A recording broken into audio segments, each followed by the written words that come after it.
व्रत करो। जैसे एकादशी का व्रत कर रहे हो तो दशमी के दिन शाम का समय जब आवे, रात्रि जब होने लगे, शाम का समय आवे और रात्रि का आप जब भोजन ग्रहण करो तो उस भोजन में कोई ऐसा पदार्थ ग्रहण मत करिए जिस पदार्थ के कारण आपकी एकादशी बिगड़ जाए। एकादशी का दूसरा नियम बहुत ध्यान से सुनिएगा। जिस दिन आपकी एकादशी का व्रत हो उस दिन प्रयास करिएगा कि अपने हाथ से किसी भी वृक्ष की कोई पत्ती टूटे ना। अपने हाथ से किसी भी वृक्ष की, पौधे की, किसी भी वृक्ष की पत्ती अपने हाथ से ना टूटे। बहुत ध्यान दीजिएगा महाराज। एकादशी का ये दूसरा नियम है कि अपने हाथ से किसी पौधे की, किसी वृक्ष की, किसी डाली की कोई पत्ती ना टूटे, इसका प्रयास करिए। यहाँ पर तीसरे नंबर का जो, चौथे नंबर का जो उपाय बताया है, उपवास करने का जो नियम बताया, उसमें वर्णन किया।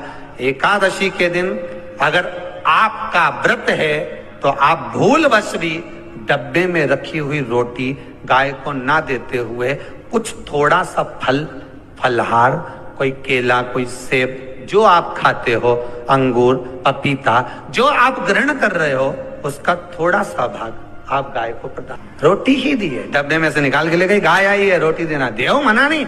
बाकी के दिन आप आपके बेटे से कह दो रोटी दिया बेटा जा, पर आप अपने हाथों से, आपका व्रत है तो आप फलहार आप कर रहे हो तो फलहार का ही दान गौ माता को दी। पांचवा वर्णन किया चतुर्थ भाव में, बन सके जितना एकादशी के दिन भगवान का ओम नमो भगवते वासुदेवाय का जाप करें या अपने गुरु मंत्र का स्मरण करें, या जो मंत्र आपके हृदय में समाहित हो, श्री शिवाय नमस्तुभ्यम, ओम नमः शिवाय, राम कृष्ण शिव, जो मन पड़े उसका भजन करें, पर दिल से करें। जितनी देर करते बने उतना देर करें।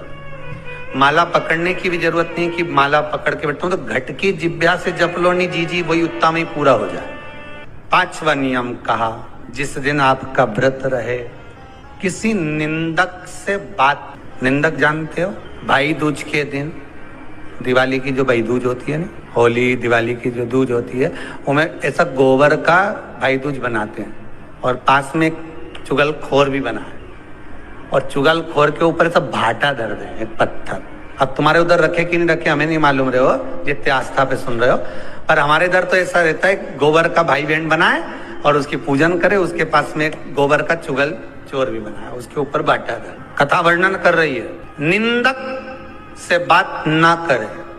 मान लो किसी ने आकर आपको निंदा कर भी दी तो तुरंत सूर्य नारायण भगवान का दर्शन करें और 3 बार उनका दर्शन कर कर नेत्र बंद करें, तब जाकर वो निंदा जो अंदर गई है, अंदर पवित्रता प्रदान करेगी, तब जाकर एकादशी का व्रत लगेगा। पहले तो प्रयास करो, अगर जो निंदा करने आता है ना तो उसको उस दिन एकादशी वाले दिन दरवाजे पे लिख दो।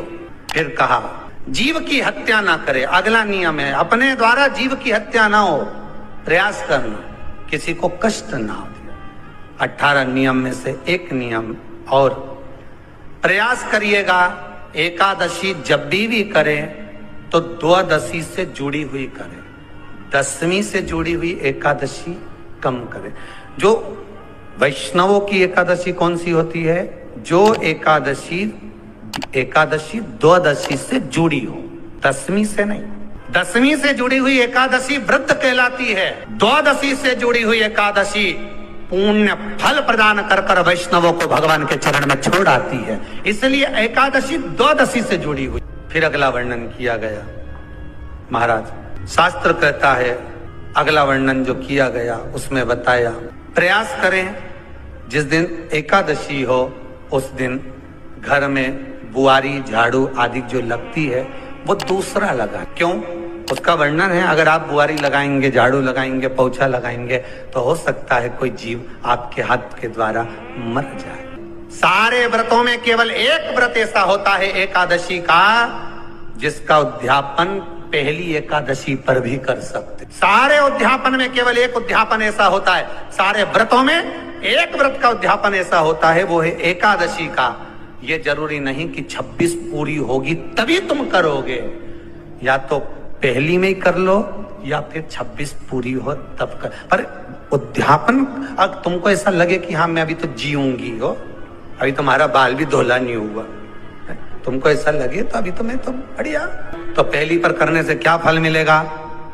तो एकादशी की नियमावली कहती है, अगर मान लो आपने पहली एकादशी पर भी उद्यापन कर लिया, इसके बाद में जितनी एकादशी करोगे वो सारी तुम्हारे खाते में जुड़ती जाएगी। मतलब बैंक में खाता खोल लो, ठीक है, खाता खोल लिया, अब जितना कमाता जाओगा उसमें डालते जाओ, जितनी कमाई करके लाओगे उसमें जमा करते जाओ। एकादशी एक बार उद्यापन पहले में भी हो गया तो बाकी का पुण्य तुम्हारे खाते में आ जाए। एकादशी का उद्यापन बड़े महीने में माघ शुक्ल एकादशी के दिन, माघ का महीना हो, शुक्ल पक्ष की, जम के बोलिए, एकादशी हो, प्रयास करना कि आप उद्यापन करें, भले 5, 10, 11, 12 जितनी एकादशी हो जाए, 26 हो जाए तो ज्यादा अच्छी है, नहीं तो आप करें तो माघ महीने की शुक्ल पक्ष की एकादशी के दिन आप उद्यापन करें।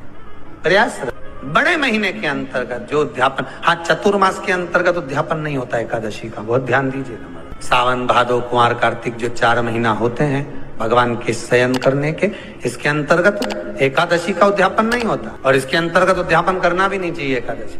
एकादशी का उद्यापन माघ महीने की शुक्ल पक्ष की एकादशी के दिन आप बहुत प्रेम से आनंद के साथ करिए महाराज। परंतु एकादशी के उद्यापन में सबसे ज्यादा अगर कुछ जरूरी होता है तो 24 तरह का नैवेद्य जरूरी होता है। कितने तरह का? 24 तरह का नैवेद्य।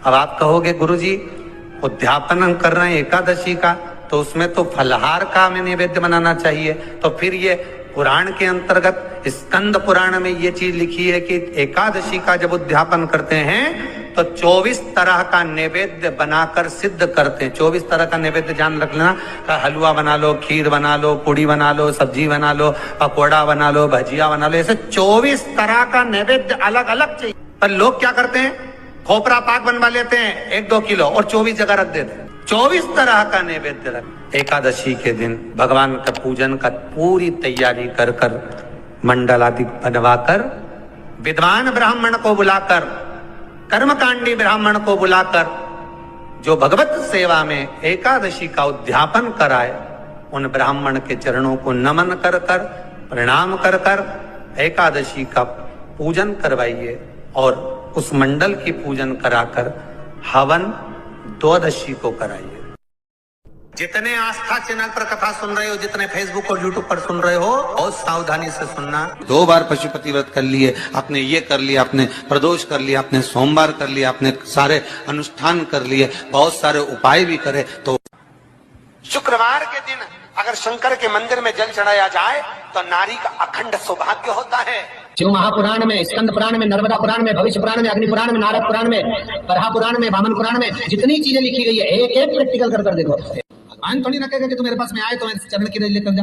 भगवान थोड़ी ना कहेगा कि मेरे पास में आकर तू ये लेकर जा। भगवान तो कहेगा मेरे पास में आया है, मांगना कुछ मत, बस मुझे जो स्नान कराया है मेरा चरणोदक लेकर जा, छीट दे पूरे घर में, संपदा भरना मेरा काम है। जहां मेरी चरण की रज पहुंच गई वहां संपदा स्वतः पहुंच गई। जितने लोग टीवी पर कथा सुन रहे हो, फेसबुक यूट्यूब पर श्रवण कर रहे हो, आपने भी सुना होगा घर की जो माताएं होती है, तो शिव महापुराण स्कंद पुराण का यह भाव याद करिए कि 1 लोटे पानी में इत्र मिलाकर, जल में इत्र मिलाकर, बहुत रोगीला व्यक्ति, बहुत बीमार व्यक्ति है, 1 लोटा पानी उसका हाथ का स्पर्श कराकर शंकर को चढ़ाना प्रारंभ कर दीजिए। महाराज केवल 5 या 7 दिन चढ़ाओ और वो 7 दिन के बाद में उस बीमार व्यक्ति का क्रम देखिए कि उसमें कितना आराम लगा है। औषधि दवाई काम करना प्रारंभ करी कि ना, मैं वहां पहुंच जाता हूँ तो चरणों तक ले जा। पर लोग ले जाते हैं, पूजन करते, कलश भी उड़ेलते, जल भी चढ़ाते, पर आते समय खाली लेकर आ जाते। भगवान को इतना बुरा लगता, मेरे दरवाजे से खाली जाए, मुझे कितना बुरा लगेगा। जो आए वो भर कर जाए, भले 2 बूंद लेकर आओ, पर उसमें चरणों तक थोड़ा सा लेकर अवश्य।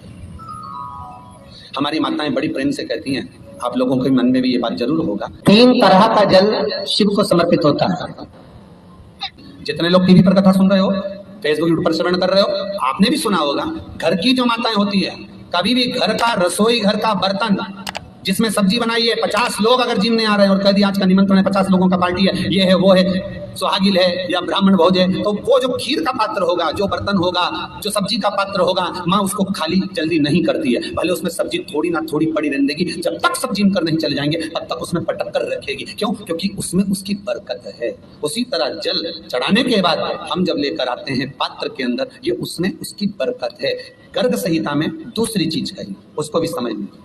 गर्ग संहिता में कहा गया, जब आप घर से जल लेकर जाते हो भरकर, तो ये सृष्टि की जितनी नदियां हैं, पृथ्वी पर जितनी नदियां विद्यमान हैं, जितने तालाब, जितने सरोवर, जितने कुंड, जितने विराजमान हैं, उन सारे तीर्थों का जल जब आप घर से लेकर निकलते हो तो वो तीर्थ का संपूर्ण जल आपके कलश में आ जाता है। और जब आप उस जल को शिव पर समर्पित कर देती हो और 2 बूंद चरणा तक लेकर जब जाती हो, तो शिव महापुराण, गर्ग संहिता, पद्म पुराण कहती है वो जल साधारण नहीं रहता, वो गंगा जल बनकर तुम्हारे घर को पवित्र करने के लिए पहुंच जाता है। वो पवित्र गंगा जल बनता है, उसको लेकर प्रवेश कर, उसको लेकर पहुंच। 3 तरह का जल शिव को समर्पित होता है और वो तीनों तरह के जल का अलग अलग भाव है हमारा।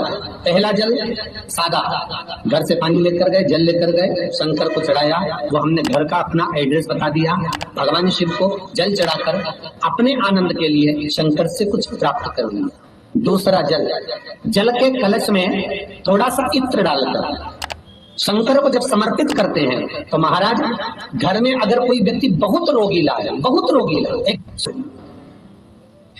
केवल इत्र समर्पित, इत्र का जल। तो पहला जल सादा, दूसरा जल है इत्र का, और महाराज तीसरा जल जो शिव महापुराण के अंतर्गत कहा गया है, बेलपत्र का जल। तीसरा जो जल है वो बेलपत्र का जल। बेलपत्र का जल कैसा?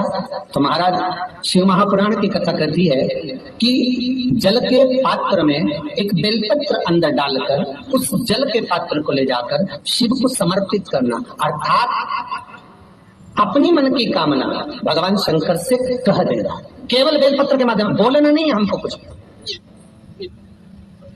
हमें कुछ कहना नहीं है।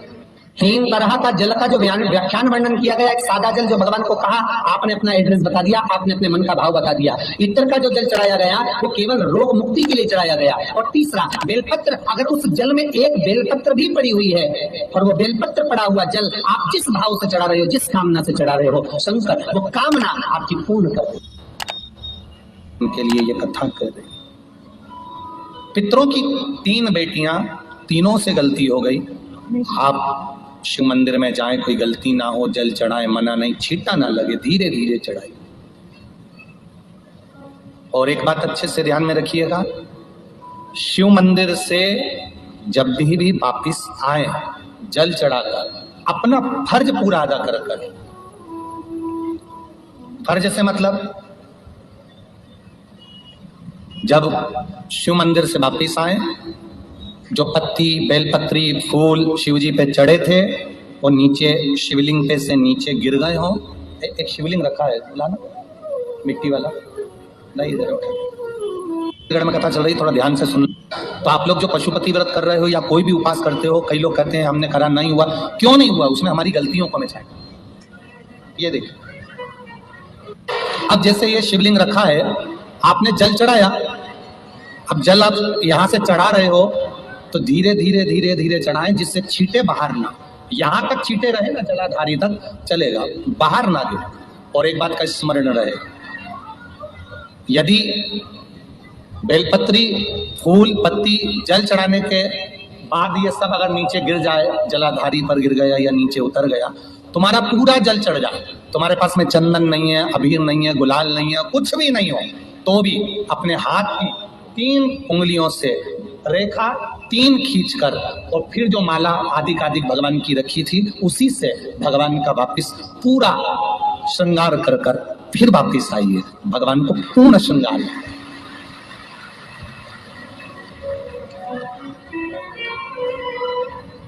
भगवान का पूर्ण श्रृंगार कर कर आइए। कई लोग जल चढ़ाने के बाद में भगवान का जो फूल पत्ती नीचे रखी रहती है, हम ये नहीं कह रहे कि आप अपने घर से लेकर जाओ, आपके पास में कुछ नहीं, 1 लोटा जल चढ़ाओ। जल चढ़ाया, जो फूल पत्ती नीचे रखी हुई है उसी को उठाकर उसको रखकर उसी फूल से भगवान का खूब सुंदर भगवान का कर कर फिर आइए। क्यों? शिव का जब हम श्रृंगार कर कर आते हैं, माता पार्वती जी ने देवाधिदेव महादेव का श्रृंगार किया है, आप लोगों के स्मरण में होगा। राम जी ने माता जानकी का श्रृंगार किया है। रामचरित सुनिए कथा, रामायण सुनिए आप लोगों ने, रामायण सुनी होगी तो उसमें माता बैठी हैं शिला के ऊपर और भगवान राम उनका श्रृंगार कर रहे हैं, एक कौवा आता है वो चोंच मार कर जाता है, ये सारा वृत्तांत आप लोगों ने श्रवण किया है। तो राम जी माता सीता का श्रृंगार करते हैं, भगवान कृष्ण राधा जी का श्रृंगार करते हैं। केवल एक देव अधिदेव महादेव की कथा ऐसी है जिसमें पार्वती जी शिव जी का श्रृंगार करती है। शिव का श्रृंगार किस लिए? क्यों? कहा जल चढ़ाने के बाद वहीं पर पड़ी हुई पत्ती से, फूल से, जो चढ़े हुए फूल हैं, चढ़ी हुई पत्ती है, चढ़ा हुआ निर्माल्य है, जो भी शिव जी का है, उसी को धोकर वापिस भगवान का श्रृंगार कर कर आना चाहिए। किस लिए? कि हे भोलेनाथ, जब मैं इस संसार सागर से जाऊं, अखंड सुहाग लेकर पूरी श्रृंगार कर कर इस धाम से जाऊं, ऐसी कृपा हो। जो पड़ा हो, जो पड़ा, चंदन नहीं है, हाथ से चंदन का स्मरण होना चाहिए।